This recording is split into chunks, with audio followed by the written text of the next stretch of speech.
వేద జ్యోతిష్యం ప్రకారం ఆగస్టు 25 నుండి 27 వరకు కుజుడు, చంద్రుడు కన్యారాశిలో సంయోగం ఏర్పడుతుంది. ఇది మహాభాగ్య యోగంగా పరిగణించబడుతుంది. ఈ కాలంలో 3 రాసుల వారికి అనుకూల ఫలితాలు ఉంటాయి. వేద జ్యోతిష్య శాస్త్రం ప్రకారం కుజుడు కన్య రాశిలో ఉన్నాడు. త్వరలోనే చంద్రుడితో సంయోగం చెందబోతున్నాడు. కుజుడు, చంద్రుడు కలిసినప్పుడు మహాభాగ్య యోగం లేదా చంద్ర మంగళ యోగం ఏర్పడుతుంది. ఇది ద్వాదశ రాసుల వారిపై ప్రభావం చూపిస్తుంది, అదృష్టాన్ని తీసుకువస్తుంది. ఆర్థిక పరంగా కూడా శుభ ఫలితాలు ఎదుర్కోవచ్చు. ఆరోగ్యం బాగుంటుంది. ఆగస్టు 25 ఉదయం 8 గంటల 8 నిమిషాలుకి చంద్రుడు కన్య రాశిలోకి ప్రవేశిస్తాడు.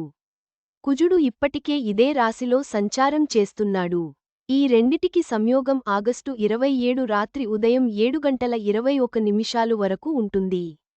కష్టానికి తగ్గ ఫలితం ఉంటుంది. ఈ యోగం వలన మానసిక ప్రశాంతత కూడా ఉంటుంది. మీపై మీకు నమ్మకం పెరుగుతుంది. మరి మహాభాగ్య యోగం ఏ రాసుల వారికి శుభ ఫలితాలను తీసుకువస్తుంది? ఎవరు ఎలాంటి లాభాలు పొందుతారు తెలుసుకుందాం. మేషరాశి వారికి మహాభాగ్య యోగం మంచి ఫలితాలను తీసుకువస్తుంది.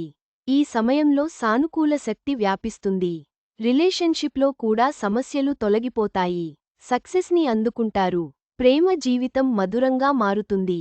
జీవిత భాగస్వామితో ఏదైనా ప్రయాణాలకు వెళ్తారు. కొత్త అవకాశాలు వెతుక్కుంటూ వస్తాయి. కష్టానికి తగ్గ ఫలితం ఉంటుంది. ఆర్థిక పరంగా బాగుంటుంది. వృషభ రాశి వారికి మహాభాగ్య యోగం మంచి ఫలితాలను తీసుకువస్తుంది. ఈ సమయంలో ఈ రాశివారు కొత్త అవకాశాలు పొందుతారు. పని ప్రదేశంలో కూడా కలిసి వస్తుంది. ఐటీ, డేటా సైన్స్, టెక్నాలజీ వంటి రంగాల వారికి బాగుంటుంది. ప్రమోషన్లు వచ్చే అవకాశం ఉంది. ఈ యోగం వలన మానసిక ప్రశాంతత కూడా ఉంటుంది. ధనుస్సు రాశి వారికి మహాభాగ్య యోగం సంతోషాన్ని తీసుకువస్తుంది.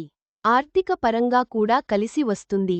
మీపై మీకు నమ్మకం పెరుగుతుంది. కొత్త అనుభవాలను పొందుతారు. ముఖ్యమైన నిర్ణయాలు తీసుకునేటప్పుడు జాగ్రత్తగా ఉండాలి. గమనిక: ఈ కథనంలో మీకు అందించిన సమాచారం, సూచనలు పూర్తిగా నిజమైనది, ఖచ్చితమైనది అని మేము చెప్పలేము. నిపుణుల సూచనల ప్రకారమే మేము ఈ సమాచారాన్ని అందిస్తున్నాం. వీటిని పాటించే ముందు ఖచ్చితంగా సంబంధిత రంగంలోని నిపుణుల సలహా తీసుకోవడం మంచిది. ఈ జ్యోతిష్య సమాచారం సూచనలకు మాత్రమే. ఖచ్చితమైన సలహా కోసం నిపుణులను సంప్రదించండి. మీ ప్రయాణంలో శుభం కలగాలి.